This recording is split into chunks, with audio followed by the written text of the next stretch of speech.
Hello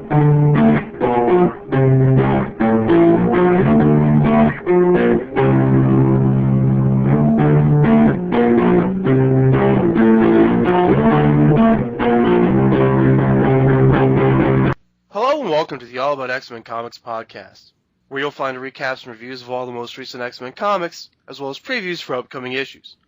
Please keep in mind this will include spoilers and adult language. I'm host Scorpio Moon, proud sponsor of the Adopt Mutant Foundation, where your donations go to improve the lives of the suffering and differently powered everywhere. Hosting with me is Johnny Alpha, and yeah, you should really donate to what Scorp's talking about. Good cause, good cause. Okay, so first up this week is Uncanny X-Men number 20. Maria Hill's interrogation of Hijack isn't going so well. Scott isn't stupid enough to let him loose with any information that can actually harm him. But before Maria has a chance to actually harm Hijack, the alert goes off telling S.H.I.E.L.D. about the Sentinel attack that gives them a location on Scott Summers. And they run off to try to apprehend him, but not without leaving a spy on Hijack, who will notice him grab his X-jacket and leave later. It's already too late for them to catch Cyclops, but he goes and pays them a visit on their helicarrier anyway.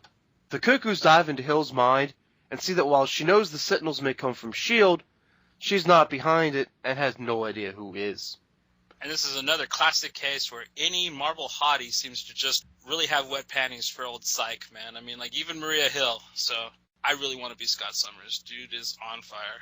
Yeah, that's one thing that they do also pull from her mind is that, wow, imagine that, everyone's hot for Cyclops, including Maria Hill. So as they go through this, they decide that the plot seems to be someone's attempt to flare up a war between governments and mutants, which in a way goes right back to the events around Schism, when governments were buying up Sentinels left and right. And then, yeah, like you said, also while they're digging around her head, they dig out that Maria Hill, like Cyclops. And she hasn't gone out with anybody in a long time, and she's kind of sexually frustrated. They kind of brought out a lot of stuff about Maria, which you could kind of tell by her character anyways, but yeah, it was pretty funny to actually hear and, like, see her wig out of the Cuckoos. Okay, that's enough! You know, it was pretty chickish, but funny. Yeah, Maria Hill does seem pretty damn high-strung.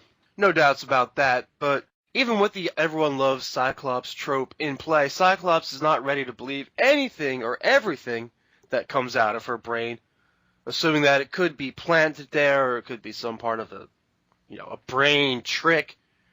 So he leaves, but leaves with the notion that they're still at war. Right, because this stuff is coming off too close to the stuff they're making, so whether they are actually, like, green-lighting these attacks, it's coming from them one way or another in Psych's eyes. So yeah, he told them that, like, yeah, man, we still at it. You know, you ain't off the hook. They do also determine that Cerebro is being used against them to draw them out and learn about them, so they decide to shut it down, and Cyclops and Magic pay a visit to the Jean Grey school to talk to one of the only people in the world who knows enough about it to do such a thing, Hank McCoy. And he's proven that, like, he does things just out of spite to kind of torture present-day Scott Summers, so that kind of, like, really fuels the fire that make them think that he could possibly be responsible for these said attacks. So it's not completely out of the question, but that does basically accuse Beast of being a race traitor, which goes about as well as you would expect. There's a lot of conversation that basically reads as, fuck you, Cyclops.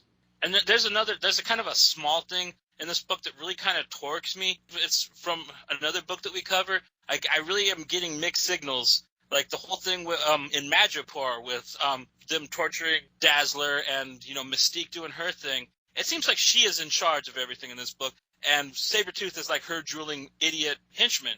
But in the pages of Wolverine, Sabretooth's in charge of all this. So, I mean, like, which one am I supposed to believe? I'm going to go with Bendis because he writes a better book. But, I mean, I really kind of wish that the editorial staff would get on this and kind of straighten these things up a little bit, especially if you're reading these completely through. It gets a touch confusing, you know what I mean? Yeah, because you've got this Brotherhood group out there. You know, it's Mystique, it's the Hand, it's Sabretooth, and it's the Silver Samurai. And, yeah, it's not always clear exactly who's in charge, who's leading who here. And like we said before, like sometimes they even draw the wrong Silver Samurai into the damn book. Right, and I mean, like, in this one, we got Sabretooth. He's got his, like, hair all shaggy. He looks like he's, like, been surfing or something. And it kind of looks like how you would expect Sabretooth to actually look. And then in the pages of Wolverine, we got, like, Triple H Tooth with him in the tuxedo and the really lame ponytail, little pony knob that he rocks.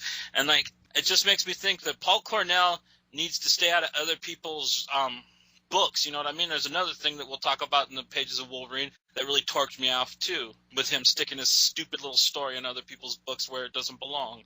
And I don't know, maybe they pick names out of a hat for who gets to be in charge that week, like they do in Thunderbolts. Awesome. But yeah, I mean, like, we kind of got a really kind of cool thing, which kind of cleared something up that we talked about earlier in that scene, that mutant growth hormone isn't just for mutants, it's also for humans or people that used to have mutant powers, like the Blob. This scene where he's sneaking in and he's trying to, like, find out where the stash is, and, like, he finds out that the stash is Dazzler. And, like, Mystique kind of gives him this nice little talking to, and he's kind of scared. He thinks that he's going to get, like, taken care of. But, like, she kind of just, like, I'm disappointed, gives him, like, the whole high school or the elementary school principal thing. Like, I'm very disappointed with you, Mr. Blob. You know, I expected better from you. And, like, he kind of, like, he's down for the program. But I really liked that scene. It was kind of very undersold, and it was kind of underneath everything else that happened in this book. But it really kind of made me understand what's going on completely and with the Magical operation in this book. Yeah, that was a great scene for giving us information when we check in on the Brotherhood and Madripoor. And it seemed a little creepy with Blob kind of wanting to go all Kill Bill on the knocked out Dazzler. That whole, I'm Buck and I'm here to fuck was kind of the vibe I got out of it. But yeah, you're right. He wants his powers back, and mutant growth hormone is giving them to him. And the way they lay it all out there for us, it was just a nice dose of information. And I like how they're very specific about these things when they do decide to tell you, which is the same thing I love about how Cyclops' war with S.H.I.E.L.D. and the Sentinels and the Mystery People is going down, because it's very tactical and laid out for you. Like, Cyclops is putting it down, like, okay, so we learned that they're using Cerebro against us, and we learned that they're learning our powers one by one. Like, it's all just, I think I've already used this word twice, I'm going to use it again, but it's just very specific. Yeah, and I like that it's detailed like that. Yeah, it's by the numbers, but it's not boring. It's not cliched either. He's really got a roundabout way of explaining things and kind of keeping you on your toes. But once you find something out, it's definitive. You know, there's no twist to it, which I kind of respect him for, which kind of keeps this book top echelon for the X-Men series. Yeah, it absolutely is one of the reasons why we lead off with it almost every week that we have it. And staying in that same vein, we see Mystique kind of finally spell out her plan. I mean, at least I think she at least hasn't said it totally out loud before, but Mystique reveals that what we knew, or I mean should have known all along, is that her plan by impersonating Dazzler is just to cause havoc for S.H.I.E.L.D. and Cyclops, because she's a villain, so duh. Right. Yeah, she just finally said it for the simple people that haven't been able to get it the past couple issues, so. But it kind of is cool, you know what I mean? I like that, like, they're putting bows on everything, you know, and, like, letting you know that, like, yeah, this is what's happening. We are not Park Cornell. We're not going to try to string you along with stupid twists. But then, at the end of my arc, just going to show you that, like, every kind of just cheesy, cliched thing that you thought how this arc was going to end is exactly what's going on with it. So. Yeah, definitely the opposite of what's going on in Wolverine right now. But, yeah, like we said before, this Brotherhood team has their hands in a lot of pies.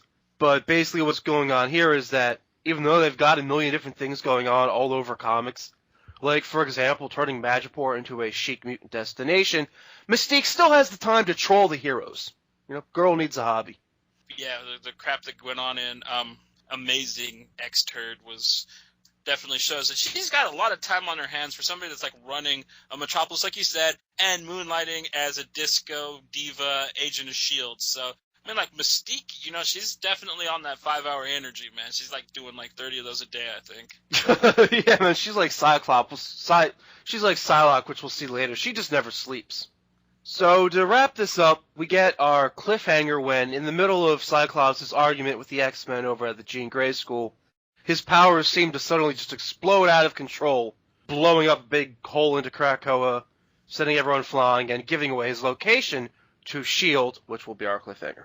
Maria Hill is really down to just get handcuffs on Cyclops. What that all entails, we will find out soon, I hope. But, like, yeah, this was a cool little cliffhanger, and it's kind of weird that Cyclops' powers just blurted like that, but I think that there's something more behind it that we're going to learn, and, you know, it's really interesting, so.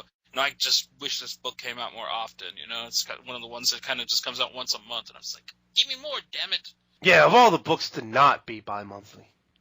Or bi-weekly, whichever way you're supposed to say it. Anyway, so, thumbs up or thumbs down, and buy it or skip it. Thumbs up. This is a solid read all around. Great art. Decent character development, like I said, really brought around what the Brotherhood's doing in this book.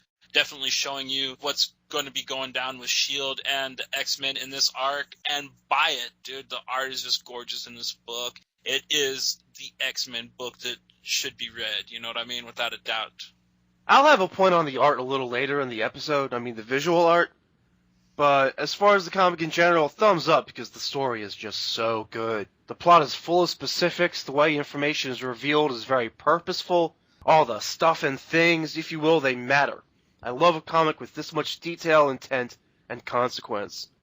I'm going to go with buy it. This issue also has great use of mutant powers. Their use is effective and believable in this universe. Next up is Wolverine and the X-Men number 3. An early flashback shows us that Quire and Kid Apocalypse have always been enemies of sorts, even if just in goofy Jean Grey school time during boring lectures about Wolverine's hair. We jump to resolve our cliffhanger from last issue where Storm pulls herself together and fights off the mystery future villain, but when he goes running, it's for the school. A good part of the issue also focuses on the Phoenix Corporation trying to recruit Quentin Quire to have him as a Phoenix host to be their weapon in the future against Apocalypse. It seems poor Evan might grow up to be evil after all. No one tells this Quentin Quire what to do though, so after he fights this guy off, he, grabs his bamf and bamps away, probably to go also emotionally deal with all the information about the future that he was just shown, and then he passes out in the snow in front of a mysterious set of feet. Well, I mean, you missed a very important part. The Honest John guy, or whatever his name is, really showed Wolverine what the future entailed for this X-Men, at least from, his perspective, because there are so many different futures in X-Men lore. But the Phoenix Corps guy trying to prove to Quire that he really belongs with them rips those thoughts out of Wolverine's head and shows them to Quire, which, I don't know, was the final breaking point of, dude, you don't tell Quire what to do. And, I thought that was actually kind of a cool little point that, and he was pissed that dude hurt Wolverine in his own way, you know what I mean? So it's kind of really developing his character in a better way than I've seen anybody do with Quire in a long time. So I really like that scene. Yeah, it put an awful lot on his plate, to say the least. So then Krakoa and Dupe fail to fight off this mystery dude from the future, who may or may not be someone who we know now, and the kids run away into the school until Ide convinces a few of them to go outside and fight, leaving us to our cliffhanger. Right, I mean, Rock Slide, he's a bonehead. He'll go fight anything, you know what I mean? And, the funny thing is the dude's trying to just telling him, you guys are brainwashed by Wolverine, and you're just dupes and all that. And, first thing that Rock Slide says is, hey, bub. I was just right on, dude. Yeah, I love that. And as far as Quire's shirts for the issue, we had 5-sided die, Muty Scum, and then the words mental problems with, I guess that was a picture of Xavier? I suppose, yeah. Could have been a bald Namor, I'm not sure. I don't know, that seems like a little too soon for, snarky Xavier shirts, but anyway, so they take some embellishment on the story of the Phoenix in this, and maybe some of these are things they've played with before, but they do it again here. The idea is that the Phoenix, as being part of the creation of the universe, now they want you to believe that it leaves a little bit of itself in everyone. So basically everyone has Phoenix potential. And they also kind of hint that that's what mutation is. How do we feel about that? Well, I mean, you were kind of grumbling about the new kids at the new Xavier school just being kind of Phoenix-powered people. So that kind of, hangs a lantern that, all mutants are Phoenix-powered mutants. So I don't know how I personally feel about it. I'm just happy that this book has momentum. You know what I mean? After this story arc's over, I think I'll take count on what points were made and which ones I actually liked or not. But right now, I'm just happy to see this damn thing going somewhere. This first storyline that they've got going, it's got momentum, and it's tying together a lot of things. Like we talked about previously, I think when we discussed last issue, you've got hints of AVX in here, Battle of the Atom, of course, because that's what was supposed to propel, the next year of X-Men. You've got elements of things going on in X-Force, Wolverine's history and present condition. In general, this is just, I think it's a pretty solid storyline, especially as far as trying to take the X-Men somewhere, and in Wolverine and the X-Men of all books. Right, and I mean, like, it's actually got, like, Wolverine, even though he's not in his, like, Nightfall outfit. It's got him actually, like, leading the X-Men in an odd way, which, I don't know, I kind of find that this is one of my favorite unpowered versions of Wolverine in comic books right now, you know what I mean? He's really written well. A lot better than, like, he is in solo titles and other books. So I really got to say that this is going someplace, you know. I'm not sure if I like completely where it's going, but just happy it's going somewhere, you know. So would you give it a thumbs up or a thumbs down and buy it or skip it? I'm going to give this a thumbs up. I really, really like the momentum this has picked up. I really like some of the character development that they're doing with the Archies now. You know, like this book is really, really setting itself apart from the last incarnation of this title. But I'm going to say get the trade paperback for this. I really don't want to try to sell you on something that I'm not completely sold on myself yet. I'm going to go with thumbs up. Wolverine's dialogue especially is spot on, calling the Uncanny Cable's church softball club, and all the characters are handled very well again, especially Storm, who comes off looking very good in this issue. It's good mutant fun, there's no reason not to read it. I think I still want to read a little bit more before I wholeheartedly recommend, much more than get the trade, but it's a well-done X-Men book, so I'll go with buy it. Next up is X-Men number 13. They introduce Shogo's birth father breaking out of a secret jail, and rest assured, he is one super-duper evil son of a bitch. Oh yeah, he's cold-hearted. He calls himself the Future.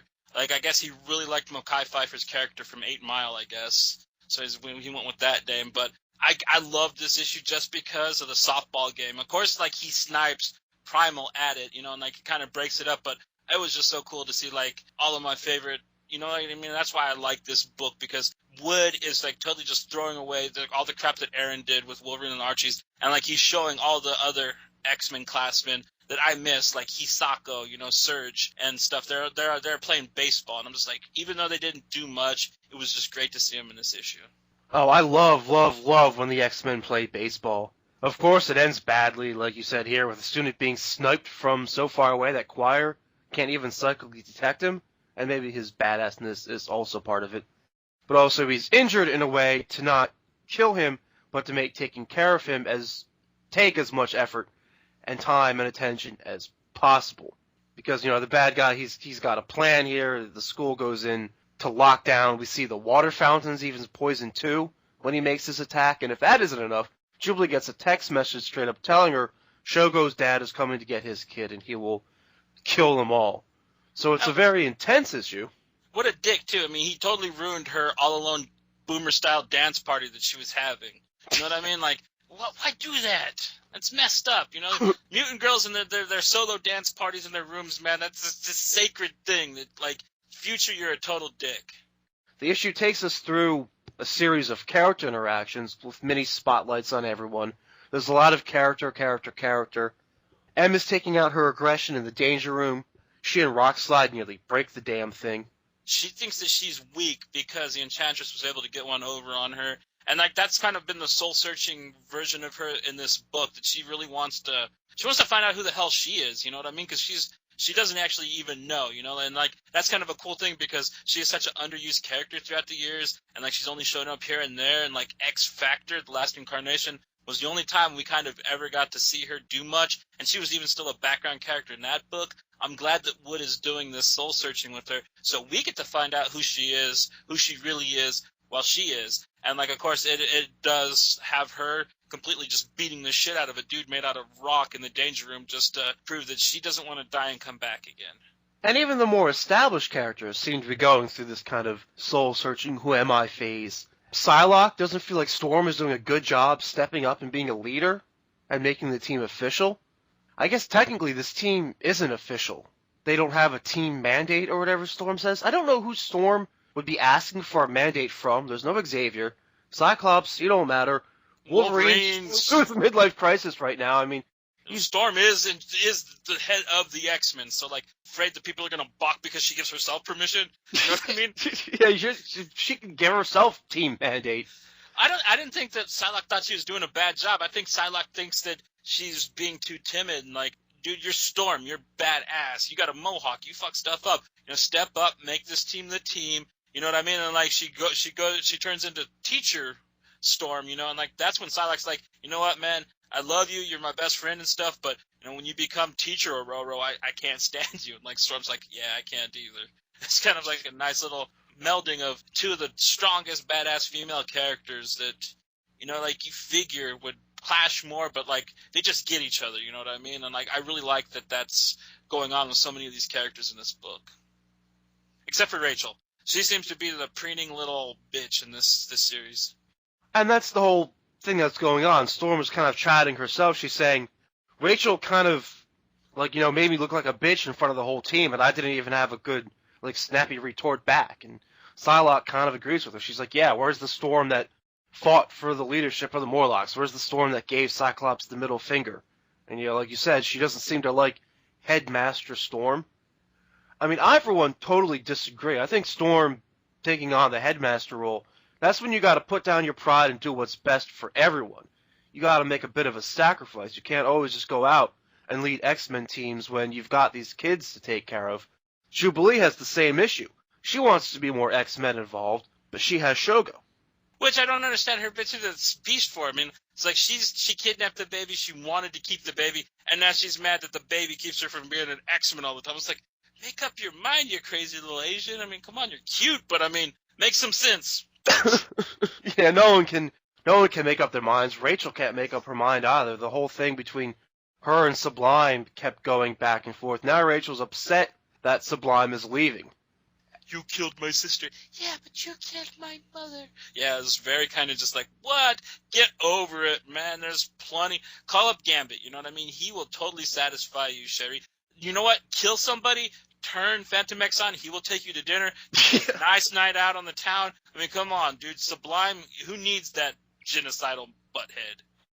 At least they acknowledge how dysfunctional this all is, even by X-Men standards. But personally, I was kind of through with this whole relationship the last time they said goodbye. I guess I should be happy that at least Sublime walked away on panel and wasn't just swept aside because the plot don't need him no more. I wish there was one more interaction between him and Quire. I love the way Quentin hemmed him up in that one issue. Yeah, that was good, clean fun. I could have dealt with a little bit more of that.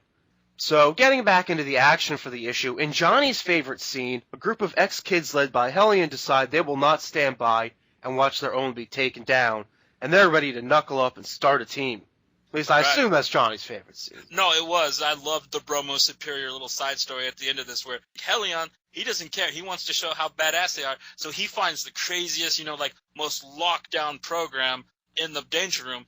It starts up, and they're just in this field, and, like, they're kind of like, what the hell is this, man? Like, sunny day, and, like, Bruce's like, no, turn around, man. And, like, they just, like, there's this long wall of just weapons, man. There's, like, battle axes, halberds, maces, flails, swords, ninja stars, anything that you could use to chop somebody up. They're looking at that tooling up, and then all of a sudden, all these arrows just come out of nowhere. They turn around, man, and it's just like Lord of the Rings armies, man. Just thousands and thousands of dudes with catapults and cannons and stuff are coming at him, and like they basically kind of get scared a little bit at first, but then, you know, they're like, what the hell, dude? This, and Hellion's like, he really put the vibrato on, man, and he's just like, this is what we do, man. We want to have our team. We're gonna smash these asses. And like Rockslide goes in there, he's like trashing fools, and like they're getting upper hand, and then all of a sudden you hear some voice of encouragement, and they turn around and there's like Psylocke in this weird battle gear, and they're just like, oh, what are you doing here? And she's like, you hacked my program, douches. Of course I'm gonna be here. That's the cliffhanger for the Bromo Superior story.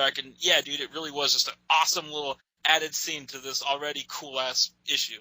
Dude, it's like everyone realized the old Wolverine and the X-Men is over, and they're all like, woohoo, it's open season on doing X-Men stuff again. Right, you know, we got Hellion and Rockslide, all them people from the Kyle and Yost Young X-Men book, and like I'm glad to see them back because to tell you the truth, I like them so much better than the Archies. I mean, Quentin Quire is a cool character, but I mean they rode him for like 40-something issues, and by the time it was over, I did not want to see his pink mohawk again, you know, for the most part. So it's really good that, yeah, dude, they've got Julian, Hellion back out there. You know, you're seeing Pixie and Hisako, Armor, you know, doing their stuff. You got Sprite, you got Nature Girl with their antlers. You got all these different characters that, you know, are actually getting some screen time now. Wolverine and the Archies, the first run, is over with, and I love it. Yeah, and it's like everyone just can sense it. It's like the blood in the water, and they know it's time to attack. So on that note, thumbs up or thumbs down, and buy it or skip it. Thumbs up, man. After that kind of weird end to the last arc, this was a great pick-me-up. I liked the new artist on it. That also kind of picked up because I kind of didn't like that really rudimentary style that the last arc had. And buy it, man. This is looking to be a really cool X-Men book if it ever actually gets to pick up and go where it wants to go. I'm going to go with thumbs up. There's a nice, strong theme through the X books this week, and that it's that being a mutant means you will be attacked, and Wolverine can't protect you in his little bubble forever. And I'm going to go with buy it. I mean, yeah, it's an establishing issue for a new arc, but it's also part of the franchise as a whole moving in what I think is a good direction, which has been great to enjoy this week. Next book is X-Force number 3. There's a little cameo scene with the X-Men, Brian Wood's X-Men, team that we just talked about, acknowledging that Psylocke is one of them and stuff, which is very cool. And like we mentioned before, it's basically day shift and night shift for her. She clocks out from doing Running with Storm's X-Men, and then X-Force picks her up for the night shift. She gets teleported out, body slide by one. Yeah, she trades in one skin-tight little outfit for another one. I mean, like, I've been waiting for her, like, that one issue. It was like a kind of side story in one of the Jason Aaron X-Men things where, like, Wolverine was just in so many teams that, like, he was wearing his X-Force thing to Avengers on accident, and, like, it was, like, really funny. I'm kind of waiting for her to slip up like that, but it was really kind of cool to see Rocky Kim draw some of my favorite X-Chickies, and the little fight panel that he drew, man, that was pretty epic looking. So it was really cool that they acknowledged that, yeah, dude, she is still an X-Men, you know what I mean? She's not, like, left the school, kind of like how they kind of had in the Sam Humphries book before this, because, like, that time her and Storm were supposed to, like, not be at the Jean Grey school whatsoever. So I kind of like that they kind of covered that base. That, like, yeah, dude, she's just ninja chick that don't sleep. She does X-Men in the day, X-Force at night. And I just love that phrase, too. Body slide by one. It just sounds cool, and it's got kind of an epic finality to it. Like, yeah, on the way out. Body slide by one. Probably sounds really good with, like, a posh British chick saying it, too, like Psylocke. Yeah, man, no doubt. So the whole time that we're kind of waiting for her and we're gearing up to go on our next mission, Marrow's bitching about how boring it is waiting around for Psylocke. And I love this, too, man. Right, she's just talking shit, dude. Like, why does the Duchess even have to be around here? She doesn't want to kill anybody. She ain't a professional, blah, blah, blah. So, I mean, she's just running mouth, dude. There's no other term for what Marrow was doing about Psylocke. And it's not all technically untrue, and this is kind of, Marrow speaking for me, because I've been going on and on about how can you be a non-killer but then fight with that kind of a sword? One of these things is not like the other. But Psylocke hears it all, and when she gets tired of Marrow talking shit, she psychic zaps her brain to replace all her swearing with funny phrases. Right, and man, did we get some, like, stick it up as hashtag, and what are you laughing at, you horse pills, and all kinds of weird, just off-the-wall stuff that, like, like, some people, like, if Jason Aaron would have tried it, it'd have just, like, been an epic fail, but, like, Cy Spurrier, he was able to nail it and keep it kind of clever, to the point that, like, dude, even Cable cracked up and started laughing. Old grumpy pants, pain in the ass, cargo pants, Cable. Yeah, it's funny because Cable starts out with kind of just like a like a simple, like, little, like, kind of like one chuckle at it. But by the time, and I didn't know this was going to be a running gag through the whole issue. But I mean, I love that it was because by the end of it, they're all just like rolling, fucking laughing. I mean, I'm totally laughing with them. And yeah, even grumpy pants Cable is just in on the fun of this. But yeah, the way Psylocke just has this conversation and scrambles her language centers just so nonchalantly on the fly. I love the energy and momentum of this team, even when they're just walking through a field. Oh, yeah, because that, like, at the end of this walk, something's going to get tore up, man. And whether Psylocke's killing or not, that's the thing, is, like, this X-Force, it's not like the first one that Kyle and Yost wrote. I don't see why they all have to be killers, you know what I mean? Because, like, this is more of, like, a spy espionage team, like, if you could just take the guy down, and if he's not, like, the bad guy, I don't see why you'd have to kill him. So I'm a bit on Psylocke's side, but yeah, dude, basically they could find a guy that knows something about Volga, the guy that is responsible for the Alexandria incident. Yeah, so they need to get to this mutant because he's had experience with Volga, and they want the information. And that's the thing, this even doesn't necessarily need to be about the killing, like you said, it's just about the mission succeeds one way or another, no matter what it takes, good or bad. And that's getting this information, and it leads them to a secret mutant detention center, or technically the term used here is rendition center. Remember, like you just said, this is a political book. Right. It's like these guys got Zero Dark 30, and they're like in a mutant Gitmo type place where they're being rendition. They're like being the mutant equivalent to waterboarded and stuff like that is my take on it, because that's what basically rendition is. Yeah, the word rendition means a prison transfer across jurisdictions. The term was used a lot. For example, most recently it became very popular during this idea of would we turn over terrorist suspects to other countries where the use of torture is legal. So what we have here is countries who don't want to deal with mutants in any way. They don't want the press involvement. They don't want the stories. They don't want, for example, what happened with Cyclops. They don't want to put him in jail, have him become a symbol, and have him go on to start a revolution. So they're shipped off to this place to just quietly disappear. So they break in, they realize what's going on, they let most of the mutants out, but to get to this last guy, there's still a lot of guards to fight, more than they think they can even take on by themselves. So the brilliant idea is, hey, we just freed all these mutants, have them help fight. Just whatever your mutant power is, let loose and do it.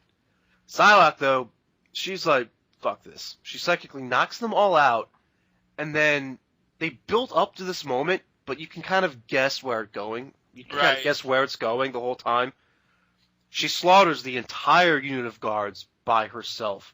After taking us through this whole issue of talking about not killing and going through a couple issues, all the way back to previous editions of X-Force about not killing, she just, indulges wholeheartedly in slaughtering them wholesale.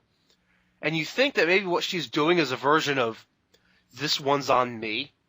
But she's not just paying the bill out of kindness. They bring out this idea of her as an addict, they've had this idea of her as an addict, but they finally bring it into full focus. She wants to kill. She's damn good at it. She knows how to do it, and she wants to do it. It all makes so much sense to me as it comes together. The way she counts the days between kills, the binge and purge back and forth. This is all classic addictive behavior. Right, and at this point, she's almost the best at what she does. She's almost ready to give Wolverine a run for his money. And now that he's Pussaween without his powers and crying in a little Nightfall suit, I'm pretty sure she could just take his ass out anyway, so. Yeah, man, she probably could, but it was just such a light switch moment for me. Oh, yeah, and she is like the Team Wolverine now.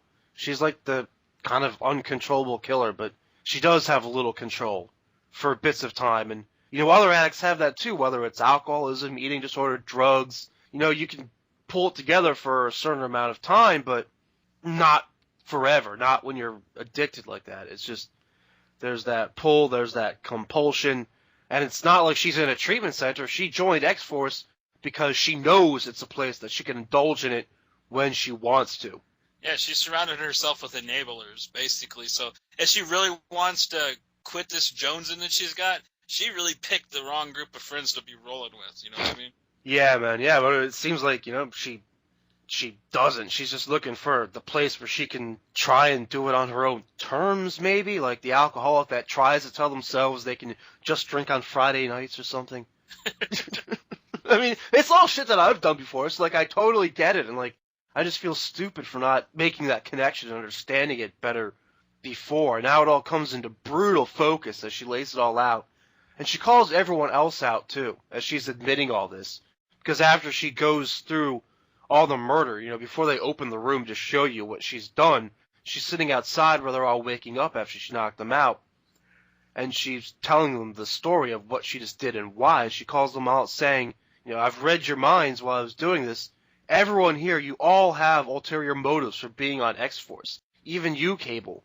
It's almost like this little therapy meeting. She's just like, why didn't you tell me, you were looking for this person or looking for that person or help with this? Because, Phantom X, Marrow, everyone's got their issue. And she's like, I would have helped you. You nailed it on the point. She's sitting there all Zen style, and she's saying this with her actual, external voice. But, the internal monologuing, you get the caption, "Hi, I'm Betsy Braddock, and I'm an addict." Which basically, it did just solidify it as, she was basically having a meeting, like a Ninjas Anonymous, taking a sit down with these guys. That's a great metaphor, man. Yeah, exactly. Ninjas Anonymous. It's made a lot of it all worth it for me. Like even going back to whiny at Betsy from not the last X-Force, but X-Force previous, where she first started the whole not killing everyone thing. It kind of dragged down the end of that series for me, actually. But it's almost just like made it better to see it all lead to another story here. So after Truth Time, we get into the room, and this poor mutant dude has been through so much, and they're just trying to get the info out of him on where Volga is, when suddenly Volga appears in some kind of hologram form and kills him before he can say anything else. It seems like he's jacked himself up with the same kind of weird, I don't know, like cyberpunk mutated stuff that he's done to, say, like Marrow and some of the others. His power, he's able to project himself but still be able to use lethal force at the same time. I mean, it's kind of interesting. I'm really excited to see where that's going, because it really did. This poor guy, he's like so frazzled at this point, he can only just say the word Volga. You know what I mean? He's like just beat to shit. You know, there's not much left of him. He's been tortured, renditioned, or whatever by these dudes with like psychic proof helmets, and this center was not a nice place for these people. You know what I mean? And like the poor bastard didn't even get a nice death. I mean, he got frizzled. You know, like just baked. Yeah, man, and you know, we don't have that piece of information now, and Volga's got something else going on that we didn't know we had, and that's what we're left to for our cliffhanger. So, thumbs up or thumbs down, and buy it or skip it. Thumbs up, dude. This book is just building and building and building, and it's all just going up, but it's also like laying platforms and foundations for where it can go. You know, it's not just going up, it's also expanding the ground underneath it, which I always love. So buy it, because the art's awesome, the story's awesome. You really kind of get into the mindset of this Psylocke, like we said. So this is X-Force, man. I'm going to go thumbs up. Anytime you can make me look more fondly on another story and elevate it in my eyes, especially without heavily retconning the events, just their meeting, you do that, you've done one of my favorite things in comics, and I can't go anything else but thumbs up. And I'm going to go with buy it. Marrow's funnyisms are almost worth it alone. You know, by the time I turned the last page, I was like, it's over already? Oh, croutons.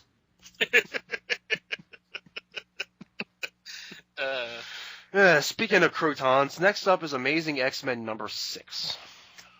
Oh, we're having so much fun up until now.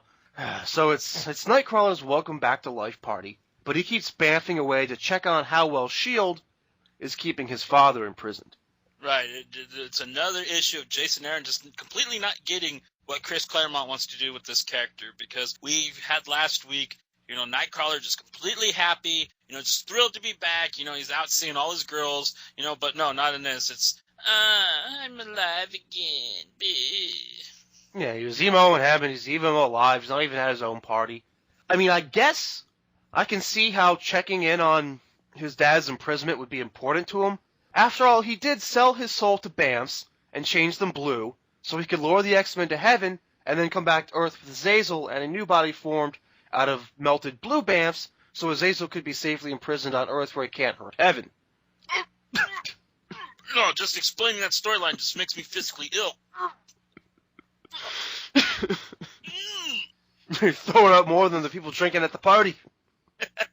It's just awful, man. Like, every time I hear that, I'm just like, and people, they greenlit this. Like, Joe Quesada's like, okay, Jason, that's great. Put it on paper. You know what I mean? Like, with all the other shit that's going on, like the books that we just covered, like, yes, that storyline happened alongside those. I mean, come on. Yeah, makes sense, right? So everyone is showing up for the party. And I mean everyone, including Cyclops and his team, and then also Mystique, who mostly just wants to know if Azazel is really back and where he is. Convenient timing much, Red Bamfs show up to assault the prison truck and rescue Azazel, at the same time that Mystique comes to break him out, supposedly to try and kill him. Nightcrawler tries to intervene, but even with some of the X-Men's help, it's no good, and Azazel escapes. Later, Mystique can't bring herself to kill him, and instead offers him a job, and, Did you get the feeling that this is kind of like when the Junior Hellfire Club escaped at the end of Wolverine and the Archie's last story arc. I mean, Jason Aaron keeps doing this crap, so the future incarnation of this book has to keep on with his horrible storyline. I wish he'd quit doing this. Yeah, they want us to be stuck with all his characters, all his ideas. I mean, they could have just left that, out there for a while. I mean, we all know Azazel was going to escape and become a thorn in someone's side eventually.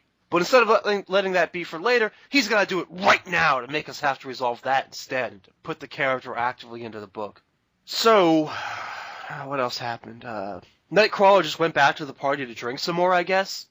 And the issue ends with Wolverine and Nightcrawler exchanging drunken I love you mans, confirming that in some ways you can choose who you consider to be family after all. All right, because Mystique stole Wolverine's motorcycle to go do whatever she did with Azazel. So, that's why you got to get up and bamf it off, pal. Otherwise, it's going to be a long walk back to the... Yeah, so your party can be interrupted by Mystique breaking out Azazel from a prison and you failing to stop it. But, you might as well just go back to the party then afterwards. Okay, so this was All in the Family Part 1. We'll see if that is an arc that has to continue or not. Because it really just felt like a one-and-done kind of issue to me. At least it could be. Because this remember, this is Jason Aaron's last issue. Woo! Bye-bye, JJ. I really think that, because, some chick's going to be writing the next issue, and then Kyle and Yost are going to be taking over. And I really hope they just bury that shit like the dude that's writing Wolverine and the Archies did. There's been not one hint of the tween Hellfire Club. It's all been the Phoenix Corps and Honest John from the future. So I really hope that Kyle and Yost pull that kind of shenanigans on Jason Aaron when they take this book over in a month. Yeah, just gloss it over. Just kind of gloss it. Yeah, Claremont to just one line in the book, they talk about it, and then what he did with Nightcrawler, and just make your own thing out of it. Yeah, man, that's my hope. So I don't know. I think we're done here, man. Thumbs up or thumbs down, and buy it or skip it. Dude, I'm gonna give it a thumbs down, even though I'm really ecstatic. This is Jason Aaron's last issue of this book. It was awful, just like the rest of his run on it. It really didn't cover or explain anything. And skip it. This book's probably about to get good in the future, but you don't want to read this shit. Yeah, man. Thumbs down on the book, but thumbs up just in general to it being Jason Aaron's last issue. I'm so happy he's gone. It's an end to his overly goofy, silly, convoluted mess of a writing style on the X-Men. And like I mentioned earlier, everyone else seems to be taking notice. I'm going to go skip it. All in all, it wasn't completely bad, but it didn't feel like an essential story at all. It's just his goodbye and see ya. So next up is Deadpool vs. Carnage number 2. Carnage is beside himself with anger because he's devoted, or I should say because he's re-devoted his life to chaos and refuses to be told he follows any patterns, even totally crazy ones. Yeah. It's a funny exchange, too. Deadpool's just explaining to him, my kind of crazy and you're kind of crazy. They're kissing cousins, all right? So, and it was just, really funny the way he broke it down into him in hillbillyisms. And, there ain't no problems. Hey, you're breaking your hillbillyisms. Aren't you supposed to say, "Twernt no patterns"? Yeah, and man. Cassidy's mullet just kills me in this, too. They're just rednecking, kid-rocking him up as possible, man. It's killing me. Yeah, man, all the dialogue there is just a lot of fun. And Carnage also very ironically finds it hard to believe that anyone can be as crazy as Deadpool. He's taken aback. He's like, who is this guy cracking jokes while I'm torturing and maiming him? Yeah, right. And then we get the Deadpool's really big assault on him with his dubstep, man. He turns on his little iPod and you just get boom, boom, boom, boom, boom, boom, boom, boom. And then you get the breakdown that yeah, man, I know your brother Venom and or your daddy, whatever he is, and he hates this stuff. So I loaded my iPod with illegally downloaded dubstep because you are not worthy of being sonically tortured by music I paid for. Yeah, so there's a cool little reference to the Thunderbolts there. Right. And then, so Deadpool goes through everything that's supposed to be known against Siblings. He goes through the sonic machine, uses fire grenades, everything, but it's not enough, and Carnage eventually flees. Now, the book takes an extra turn for the weird here, when Deadpool tries to stop by an old storage locker where he had stored some weapons and finds that in his absence the goods have been auctioned off to this massively fat blob of a dude who also happens to be pretty cuckoo for crackers. Right, he's crazy enough to know where Carnage is going even after Deadpool's forgotten, so, like, that's an awesome little harmonic convergence, because, like, Deadpool is basically just going to kill the dude and take his shit, but, like, after the dude broke it down for him, like, he's just like, all right! Like, they have a hug and shit, and then they hit the road. Yeah, it's like, oh, maybe I don't have to slice and dice you after all. You can be useful. I mean, how on earth any of Deadpool's weapons are going to be so illegal? There's no way that you could buy them legally even through storage auction, but it is just a Colin Bunn Deadpool miniseries, so I don't think you have to, like, nitpick the reality there. So anyway, they track down Carnage again, and the book ends with round 2 of the fight about to begin. There's our cliffhanger. Right. So, thumbs up or thumbs down and buy it or skip it? Dude, thumbs up. I love the Glenn Fabry covers. They're epic. I love the humor and the art style to it. It's really lending well to what's making one of the funnest, like, little offshoot crossover books that we've covered since we started the show. But, you know, just get the trade paperback for this. This is going to be, like, one that you're just going to sit down and read the entire thing and just laugh your ass off and have a ball with. Yeah, I'm going to go thumbs up again. But it's alright. It's a breezy, funny read. But I'm leaning towards get the trade on this one, too. Okay, so rounding off the reviews is Wolverine number 4, which has finally gone completely off the deep end. Yeah, basically everything that we speculated on about, you know, life model decoys and all the horrible cliches that, like, we saw coming, we definitely saw coming, and that's exactly what was going on this entire arc. And obviously, whatever kind of odd nuclear weapon-proof suit that Doc Ock made for Wolverine is very easy to replicate too. Which the fuck ever, dude. I mean, come on. Are you writing this, or is it like you got a 5-year-old working on it for you, Carnell? Jesus. Man, this comic, from top to bottom, from front to back, from the very beginning here, literally from the very beginning, from the intro pages, they're blowing it. So this intro, where they're supposed to be just giving you a quick little catch-up, they tell us Wolverine is having nightmares about running from the Sentinel fight.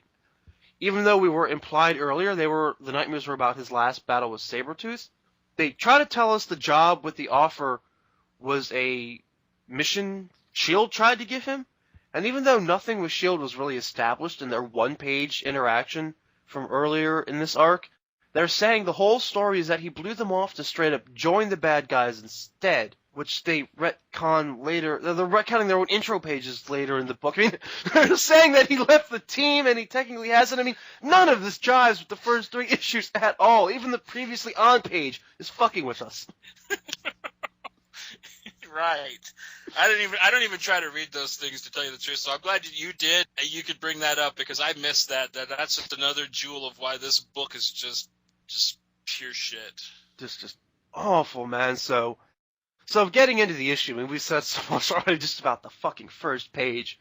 We get into this thing, and Wolverine is practicing with his new suit. He's letting all his rage out in the danger room. He's like getting a hard on for violence. He's like, yeah, I feel good again. And we see Beast, who was running the simulation, let Storm and Jubilee watch. And now Wolverine is really pissed that someone left the door open while he was masturbating. Right. Pretty much. Yeah, that's basically the metaphor. And it looks like he's all smiling, getting his kill on. Yeah, I can slash things again. And he starts screaming about how it's all wrong. Everything feels wrong. And then he tells Storm that he has to leave. The school all lines up to kind of give him a send-off and watch him go. And he speeds off on his motorcycle. Well, while he was leaving, everybody was calling him a bitch too, like even Quiet. Yeah. You know, like, yeah, dude, way to go! You're our hero. Not get the fuck out of here, loser. Basically, and like everybody's telling him, dude, like, why are you doing this again? You know, like you actually built something, and you're just gonna do it. Yeah, and it's like it really just painted that picture that like you were talking about, like. You know, like we're gonna evolve the character by just ripping him back to just being the shitty base character that nobody actually really wants to read. I guess it might be because obviously this book sells, I guess, but I mean, like I can't get into the mindset of somebody that actually thinks that this book is going someplace positive with the character. No, man, neither could I. I mean, I see some pluses on the visual art every now and then, and even this issue, it felt like a downturn on the visual art. I mean, They draw Wolverine looking a little extra grotesque and awful, which, since he is a grotesque and awful person, in this issue kind of makes sense, but even the visual art kind of took a down step for me. And the issue didn't have that charm, that, like, retarded, half-grin, lopsided charm that it sometimes has. Like, even that was all gone. So Wolverine leaves the Jean Grey school and drives up to Scott's secret school. I mean, the writer on this book has already done this anywhere, where apparently Scott's school isn't so secret, and I guess they did kind of, like, make a joke about that in an issue of Uncanny somewhere. But yeah, apparently Wolverine could have just driven up to Scott's school at any time he wanted to. So, I mean, what about all those times that he's wanted to murder him for killing Xavier? Yeah, dude, that's what I'm talking about, dude. Cornell cannot keep his crappy little book out of other people's genius, man. And, like, this is a prime case of it. He shows up, he's got this really, really unneeded, stupid scene between him and Katie, which, like, I hate that he's implying that real reason that Kitty Pryde left Jean Grey School was because of what happened with him in the Passions of the Wolverine arc. That's bullshit, dude. I love the way that they laid it down in Battle of the Atom. That made sense, you know, like, even her boyfriend didn't listen to her, so she was pissy little chickie, and she fucking packed up and left and went and hung out with her old friends. I'm like, dude, that makes more sense than, like, Kitty Pryde turning on Wolverine, like, this drastically over something that she's seen him do several times. I mean, like, she has been his friend since the damn 70s, all right? She has seen him kill more people than the goddamn Black Plague, but just the 12 that died in Passions of the Wolverine, that drove her over the line. Please, man, that's some bullshit. Yeah, and so, apparently, despite all they've gone through, all it takes is for Kitty to still disagree with Wolverine, to get him mad enough to pop his claws, get in her face, and basically threaten to kill her, and then run off. But that's where we get the real big twist. Wolverine is going undercover for S.H.I.E.L.D. after all. Even though they just told us he wasn't, they pulled like a J.J. Abrams and just straight up lied to the audience in order to get their big twist. He only made a scene about leaving the school, and he only got all angry and in Kitty's face to, quote-unquote, sell his cover. The reporter was, of course, a life model decoy, and they set up Wolverine shooting him once again to further sell his cover, so to the offer and also, hopefully, to Sabretooth. Because S.H.I.E.L.D. wants Wolverine to help them stop Sabretooth from getting his hands on whatever godly artifact it is he's after, hence joining Offer's group to get close to him. So as the issue ends, we're at the point in time where the Offer is ready to make his move and get Sabretooth's attention, and Wolverine is angry and ready to get down to business. So, why is it stupid? What Wolverine does to his friends, in the name of selling his cover for this undercover mission, is actually no different than if it was all real. Because he's still running away to wage this vendetta against Sabretooth. And what's it matter if it's S.H.I.E.L.D. or not? It's equally as stupid as running away to deal with it on his own in Killable. Wolverine is whining about wanting to feel like he can still make a difference in the world with his reduced powers. Well, what about your fucking school? Right. I mean, like, you were so inspirational when you started it. You got Hank McCoy to leave the Avengers and come back to the X-Men by doing that. You know what I mean? Like, you were building something, and, like, dude, like, of course, like, you know, Brian Wood's the only guy that actually writes something decent about that school at this point. But, I mean, there's that. You know, you got some great characters. You got some hotties running around there. You got some kids that think that you're genuinely badass, even if you lost your power. But, no, I'm going to run away and work for S.H.I.E.L.D. and fight Sabretooth. Like, Sabretooth's bored because he punked Wolverine and, like, doesn't think he's got a villain in him. I mean, this entire arc, this entire storyline is just flawed is too nice of a term, but, like, I don't want to get too vulgar, so I'm just going to leave it with the entire thing is flawed. That's nice of you, I guess. even Storm's whole thing about Wolverine, so you're running off again. It doesn't matter if it's the lie for S.H.I.E.L.D. or not, because he is still running off again, whether it's literally or metaphorically or whatever. And another one of my big issues with this is that it's a total bait and switch. Well, I mean, wouldn't it be best if he stayed at the school and didn't do shit? Because, like, then he wins, and Sabretooth has just completely gone crazy bonkers because he doesn't have anybody to fight because Wolverine's not acknowledging him anymore. I mean, come on. I mean, how is that not, like, a perfect victory? But, no, we got to just read this garbage for another arc because, obviously, how in the X-Men movies, they always have to be about Wolverine, Paul Cornell thinks that, if you're writing Wolverine, it always has to be him going after Sabretooth. I mean, that's just so done, you know what I mean? And, I get that they tried to bring out new villains and it didn't work, but you know what? Maybe because people didn't try hard enough, you know what I mean? At least give something new a chance than just, he's going to fight Sabretooth again. Who gives a rat's ass? Especially when we had gotten away from that so much. I mean, even with the stupid, silly, goofy Wolverine and the X-Men, at least for the most part, it was about Wolverine doing something different than fighting Sabretooth. Right. He was fighting teenagers, but I mean, it was better than Sabretooth.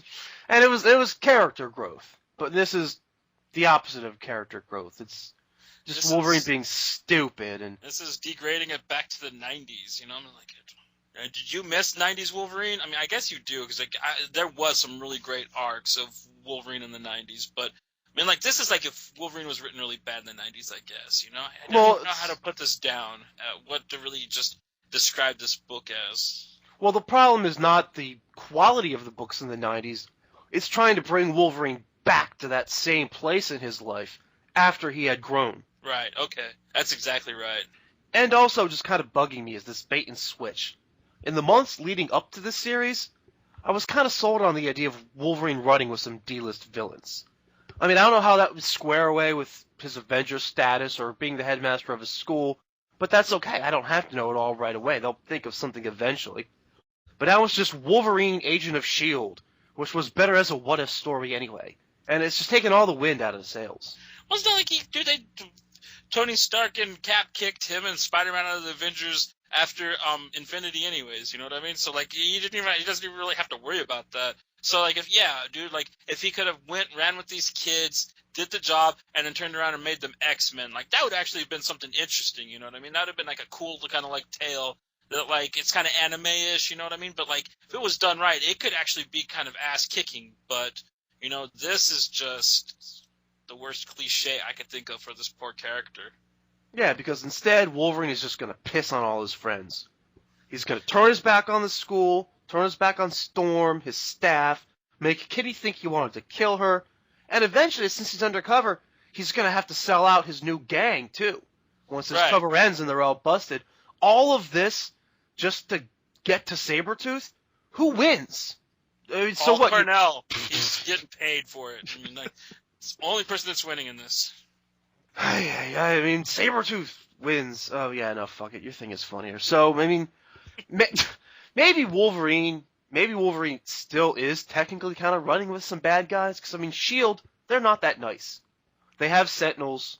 They're willing to create sentient life forms in the form of life model decoys and just kill them and hope that maybe their program transfers later. I mean, you got what's going on in the movies with Cap 2, which is, I mean, technically the movies, but I mean, still, it doesn't, I mean, S.H.I.E.L.D., I mean, they can be shady. They're not all, heroic good guy.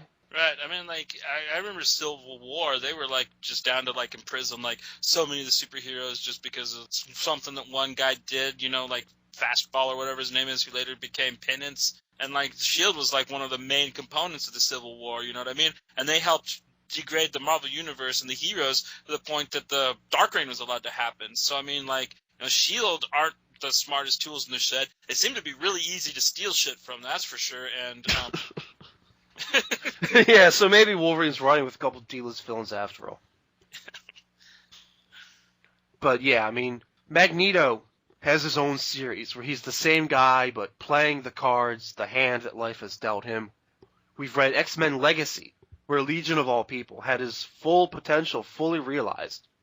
Nightcrawler's back in a solo title by Chris Claremont of all people. We had the X-Men Legacy 300 about Forget Me Not, who he had 38 pages or 40-something pages, which, I mean, just was way more of an interesting character study than anything that's been done with Wolverine in the past 5 years. What does Wolverine, Marvel's supposed golden goose, get? He gets a Doctor Who fan fiction writer to stall for time until they can use his name again for a headline at the end of the summer. Just embarrassing, man. So, thumbs up or thumbs down, and buy it or skip. Yeah, man. Like, I know I've been kind of giving this one a thumbs up because I found it slightly charming. Those days are over. This is getting thumbs down. This was just, like I said, it was every bad cliche we kind of joked about maybe popping up in this, all actually just coming to fruition, which I'm face palming at. And skip it, dude. This is the base term for garbage. You know, like you want to know what a real garbage comic book is? This is it. Let's see. Thumbs down. I mean, come on, just have a good story and have some faith in it. Playing these games, those are marketing strategies, not storytelling ones. And skip it. This isn't any fun at all. This is just frustrating. Okay, so on to the previews. Coming up next week for Marvel, Original Sin is going to be starting. Luckily, that doesn't really concern us too much. I think there are going to be some Original Sin tie-in books eventually, like they had with the Inhumanity event. Yeah, with Inhumanity. You know, sadly, Original Sin number 0 was actually written by Mark Waid, so that'll be like the one good issue. I mean, I think it's going to have Wolverine in it a little bit at some point, so I might have to mention Original Sin at some point. But I also just so want to be done with Jason Aaron that maybe I just won't find out if he's in it or not. And just sleep better at night. Yeah, I mean, like, I don't really see how this is going to be like an Avengers thing. And from what I understand, it's going to be like Captain America, Iron Man, like Reed Richards and stuff, investigating the death of the Watcher, and like they're just going to find him on the moon dead. Like, I don't really care what is going on with that, because I don't get why they have to pull stunts like that. I'm glad that it's going to be like an 8-issue little arc that's itself. It's got a core book and maybe a couple tie-in issues where they name drop it. But I really hated the days of like the multi-universe crossing Marvel events, and I really hope they don't come back, and I really hope that they're not going to be headlined by Jason Aaron of all people. I mean, like, honestly, Jonathan Hickman is the man. Read Infinity, that proves it. God damn it. But as far as books that will concern us, it's going to be a pretty short week. We'll have Savage Wolverine number 17. Cool. Start with, yeah, man. After last issue's bloody mess, things are really looking down for the characters. This poor family is still paying for the sins of their father. Can Wolverine possibly honor his friend's memory and protect any of them? I think maybe the one little boy is going to like be alive at the end and get left at an orphanage or something, you know what I mean? I think that's like maybe the happiest ending we can hope for out of this. But you know what I mean? Even though it's all Steinbeck and very depressing and takes place in the Depression, I think it's phenomenal. This is like the Wolverine book to be reading.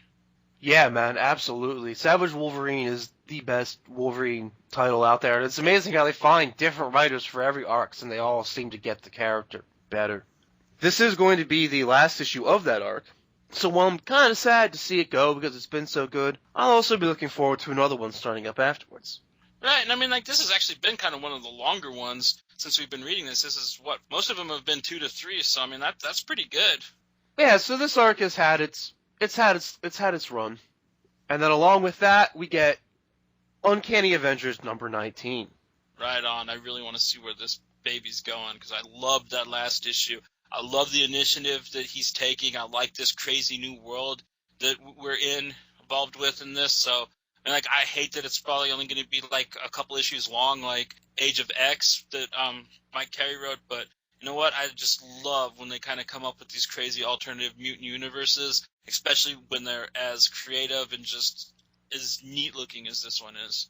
Yeah, man, I think this one's going to be up there, and we're finally going to get to spend some more time in it. Just to catch up with the story, remember the Apocalypse Twins successfully destroyed Earth, saving only the mutants and transporting them to a new planet, a new utopia homeworld.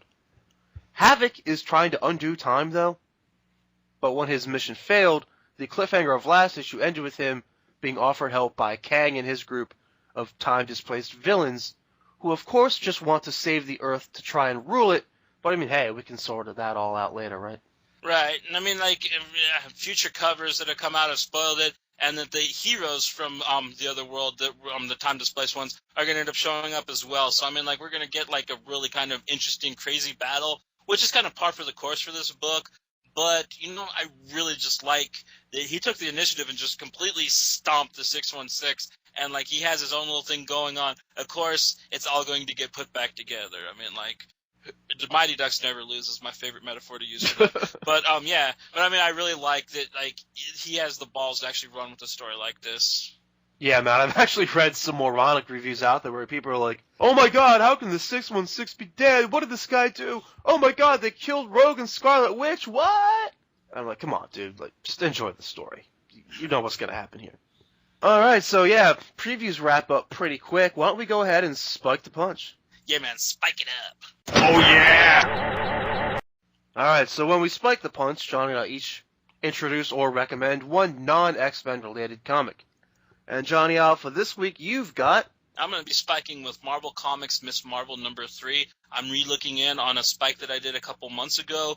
This book is it's just so fun. I mean, I love this character. She's got some pizzazz, you know what I mean? And in this one, we kind of pick up the pieces. Basically, after she got Terrigen Misted in the last issue, she ended up saving, like, the one goofy white chick that kind of is very patronizing towards her and her people by acting like she understands the Muslim plight in America while at the same time, like, belittling them to their faces. But she completely saves this girl and then gives her, like, this kind of lecture that you're better than this, Zoe, which kind of set her on a different path so far in this. But basically, we're kind of getting more character development between her and her friends while she's grounded, of course, because her friend, the dude that works at the convenience store, totally called and told her parents that she snuck out and went to the party. So she's kind of biffed at Bruno, but she gets to go to the mosque. So she's hanging out with her one Turkish friend, and, like, they're kind of like, they're getting to preach from the Sikh there and stuff, and, like, they're kind of like talking amongst themselves, and the guy's just like,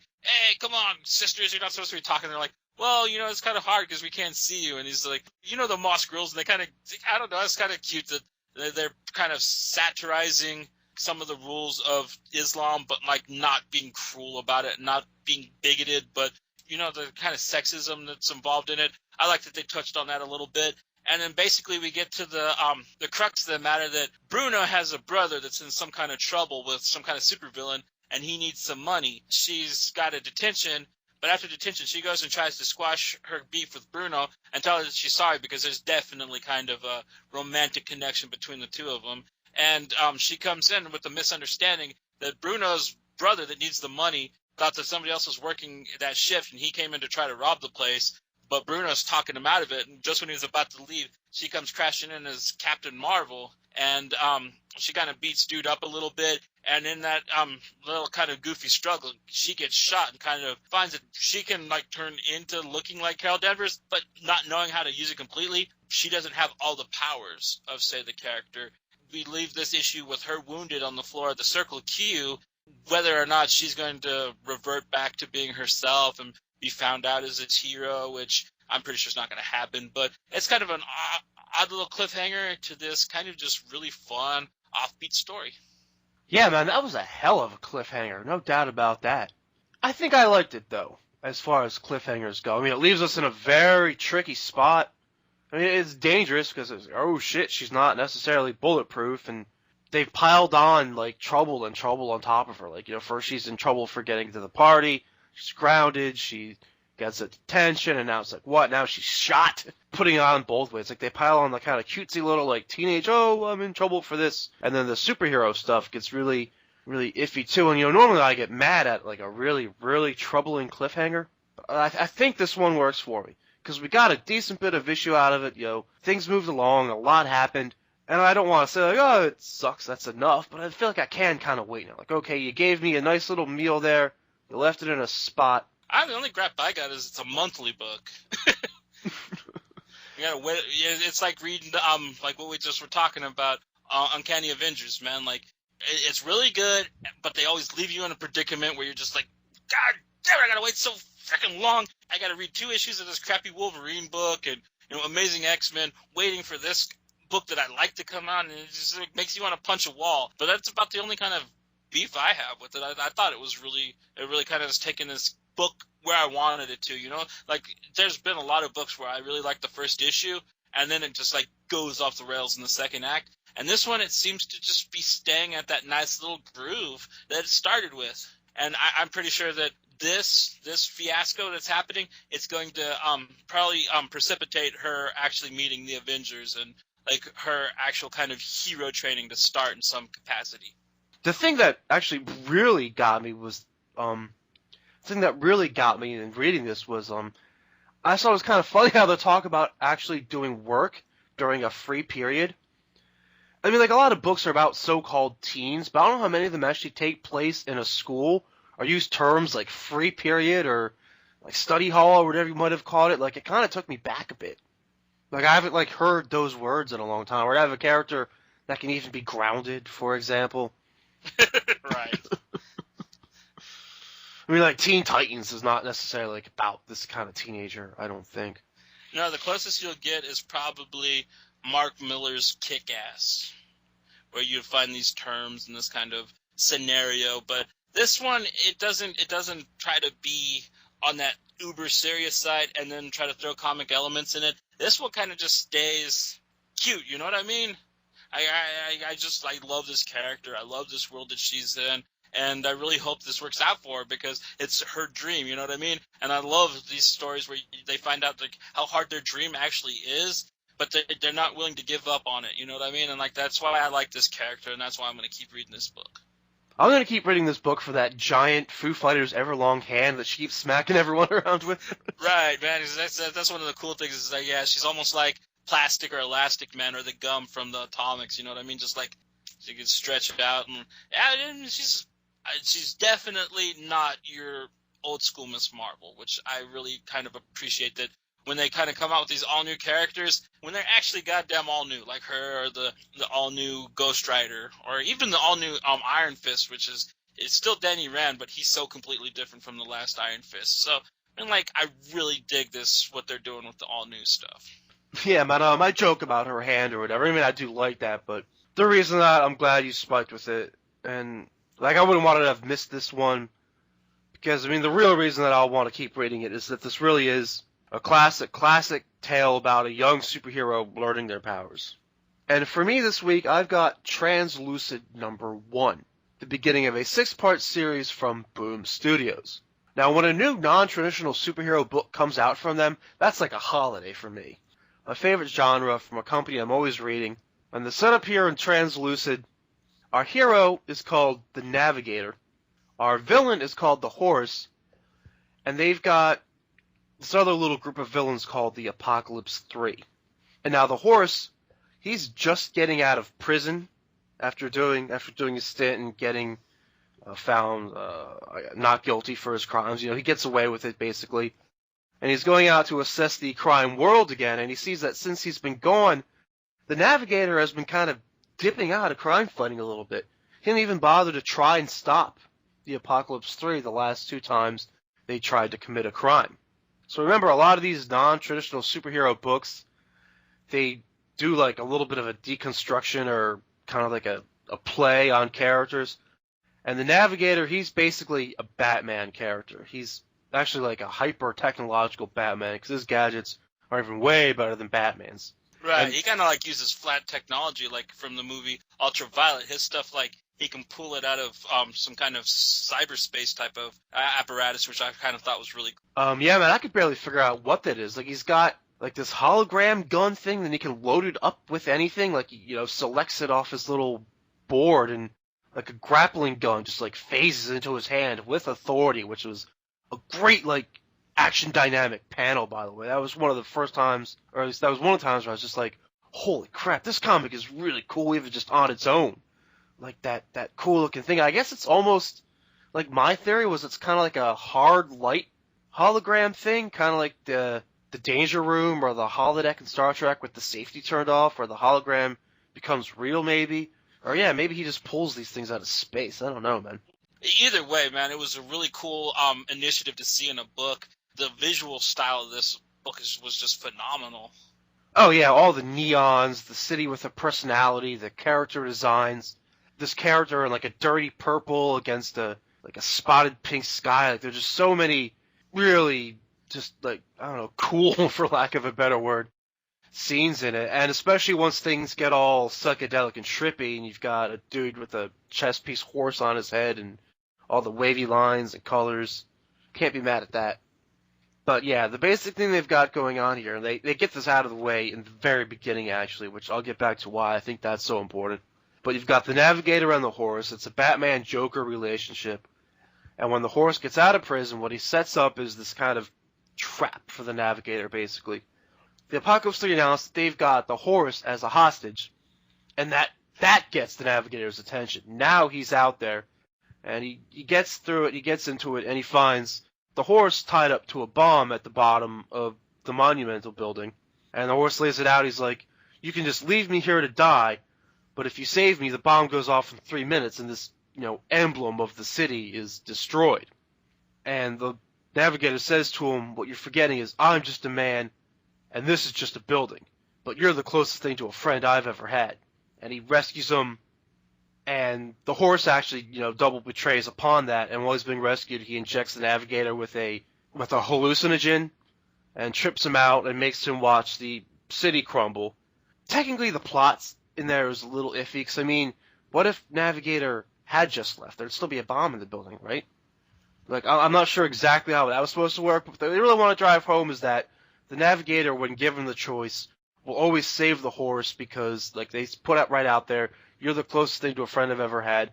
It's all about this codependence between heroes and their villains, and between the nemesis and the arch-nemesis.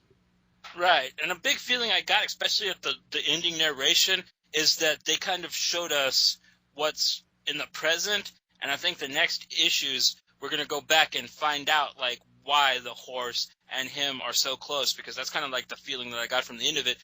Not to say that we didn't get kind of little odd glimpses of the Navigator when he was a kid, dreaming up about his belt and stuff like that. But, with that last narration, the last couple word bubbles, we get the visual, and then we're going to get the prequel, and then we're going to get the finale at the end of the series, which I always love when stories are formulated like that. See, now, I wasn't even sure exactly what the kid was supposed to represent, and that's the part that I've left out because it's some part of another twist to the story, but the first thing you see is this kid drawing out a superhero sketch on his board, and then he scribbles it out and it turns to the story, and then you see this kid again right when Navigator is watching the building crumble. This kid, he wakes up to, I think it's his abusive dad coming home and smashing a beer bottle or something, and it's like, gasp! Woke up from one nightmare into another. And the thing they don't make completely clear is this kid just drawing this story and it's fictional? Or is this the kid, is he the Navigator young and how he was designing his superheroics when he's scheming out the utility belt and reading books about holograms? Or is this kid maybe even the villain, sketching out his perfect hero? Or is this whole thing with the kid a hallucination brought on by the drugs? I think they leave the whole thing really open-ended. Well, I get the feeling that the dude that wrote this really sees this as his Watchmen. So, the story with the kid's going to come along, kind of like the pirate story in the Watchmen type of thing. I'm fairly positive that he's either going to end up being the young Navigator or a horse, which will be an odd twist, but one that you can kind of see coming. And I don't know, this book was, I didn't see Batman and Joker at all, but you're sort of right. I thought that this one was kind of a neat little hero deconstruction in its own kind of odd way of making a new kind of city of villains and heroes, personally, kind of like Paul Pope's Battling Boy. But now that you mention it and I looked through it, I do kind of see the Batman and Joker, but not too much. And I think that's why this one really struck a chord with me and why I had such a ball with it, because Batman and the Joker, they're kind of cool and stuff, but none of them have balls enough to fucking actually walk around with a goddamn horse's head like they're doing in this. And that's guts. That's hard enough to be a villain, but just think about how hard it would be to be a villain with a damn horse's head. Yeah, man, that's the physics of exactly how you even see out of that thing aren't necessarily clear, but then again, we haven't seen the guy's face without the horse head, so we don't know. Right. And this one more struck a chord with me from Image Comics' Bedlam than anything else. Not quite as psychopathic and horrific, but it's kind of got that same kind of groove and vibe to it as Bedlam does. And we'll see exactly where they take that, and that's where I think, and that's one of the main reasons that I spike with, because I think it has a lot of potential. I called them Batman and Joker, but that's just... It's archetypal. Yeah, that's just the analogs they used to start with. They're still going to go somewhere else with it. They're not just doing an entire comic about, hey, this is what I think about Batman. And one of the reasons why I think they're not doing that is, A, because the introduction of the kid and what he means to the story, And also B, because those important lines. I'm just a man, this is just a building, but you're the closest thing I've had to a friend. They've gotten that out of the way right away. They've already established this codependence between hero and villain and nemesis and arch-nemesis. So with that already done, they've got to take it further than just that. Right, and I'm along for the ride wherever this goes, man. Like, this is one hell of a spiking, and this is probably, I mean, like, I know it's only the first issue, but I'm really hoping that it takes off and, like, it's as good as, like, say, Suicide Risk or some of the other really awesome Boom books that have come out like this. Okay, so finishing the show with wrapping up segments, why don't we go ahead and do you want to do a sexy moment? Oh my. Yeah, my sexiest moment is from the beginning of X-Men number 12, and it's him just beating the hell out of Rockslide in a sexy little sports bra, man. Just, like you said, that's making the most out of some panel time. Yeah, man, that's one too, where as soon as you turn the page and you see that, you're like, damn, I gotta stop reading and just look at that for a second. Now, I'm pulling my sexy moment out of Uncanny X-Men, and I kind of have a little bit of a runner-up or like maybe a tie situation. I think Emma's boobs in Uncanny were especially good in this issue, but what really got me are Magic's eyes. And I promised you I was going to talk about the visual art from that book a little bit more later. And what they do, I mean, they do this with all the characters, but what they do especially with her is they make the eyes so slender and then elongate them out, and then kind of flare out the lashes almost like peacock feathers. I think it's very captivating. It's that European graphic novel style that the artist has, dude. Like, he really has a style that you don't see in American comics. You just don't. And, like, when you get, like, a really awesome panel that he's done, you really do just stop and just like, oh my fucking god, that is beautiful. And Magic's eyes, of course, never have pupils, making them all the more mysterious. And mystery can be very sexy. And why don't we finish up with how about something along the lines of a most moronic moment? Who was the dumbbell of the week? Derp. Derpity derp derp derp. Derp derp derpity derp derp derp. Derp derp derpity derp derp derp. Derp derp derpity derp derp derp. Derp derp derp. Right, and like, mine will have to go to the scene where Wolverine shows up like the drunk husband that's been kicked out of the house at the Xavier school. Brad, let me in, Brad. I promise I'm not too drunk. I won't hit you, I swears. And like that whole little scene where, you know, Paul Cornell cannot just keep his crap out of other people's awesome books. That was just the most moronic thing I've read this week.